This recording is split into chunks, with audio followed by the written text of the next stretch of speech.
알면 좋지에 오신 여러분을 진심으로 환영합니다. 알아두면 유익한 것들을 지금 바로 여러분께 소개해 드리겠습니다.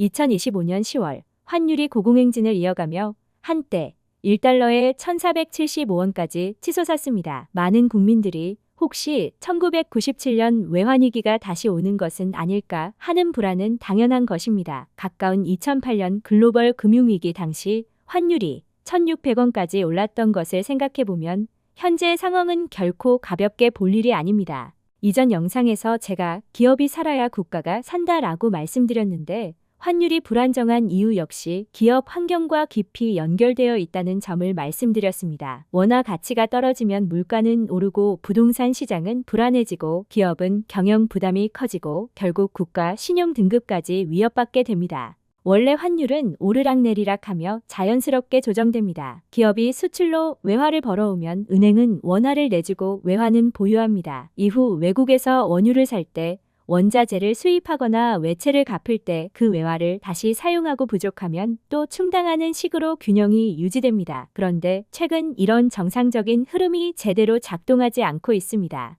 2010년대 중반까지만 해도 정부는 환율 관리를 비교적 잘했습니다. 기업들이 활발하게 생산하고 수출하면서 외국인 투자자들도 대거 유입되었고 자연스럽게 환율도 안정되었습니다. 하지만 그 이후 정부는 시중에 돈을 너무 많이 풀었고 경제 정책에 대한 신뢰가 약해지면서 원화보다 달러가 더 안전하다는 심리가 강해졌습니다. 게다가 한국과 미국의 금리 역전 현상이 장기간 지속되었습니다. 현재 한국 기준금리가 약 2.5%인 반면 미국은 4.5%를 넘습니다. 약 2%의 금리 차이가 존재한다는 뜻입니다. 이 상황에서 사람들은 당연히 생각합니다. 원화를 들고 있을 이유가 있을까? 달러를 가지고 있으면 이자만으로도 더 이득인데 그래서 개인도 기업도 달러를 팔지 않고 계속 보유하려고 합니다. 그리고 수익률이 높은 미국 주식, 미국 국채, 미국 ETF 등으로 자금이 빠져나갑니다. 기업이 수출을 아무리 열심히 해도 벌어들인 달러를 내놓지 않으니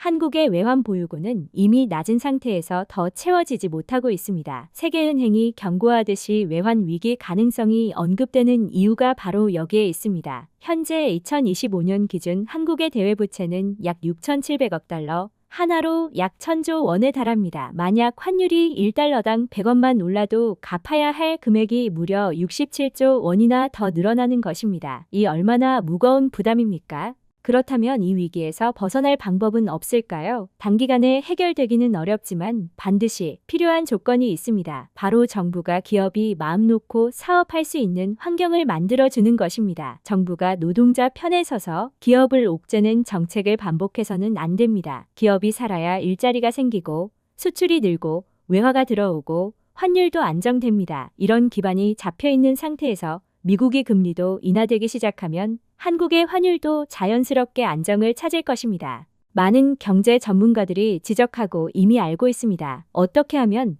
나라가 바로 서구 경제가 튼튼해지는가를.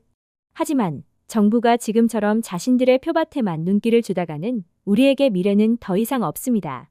여러분, 명심하고 다음 한 표는 제대로 행사합시다.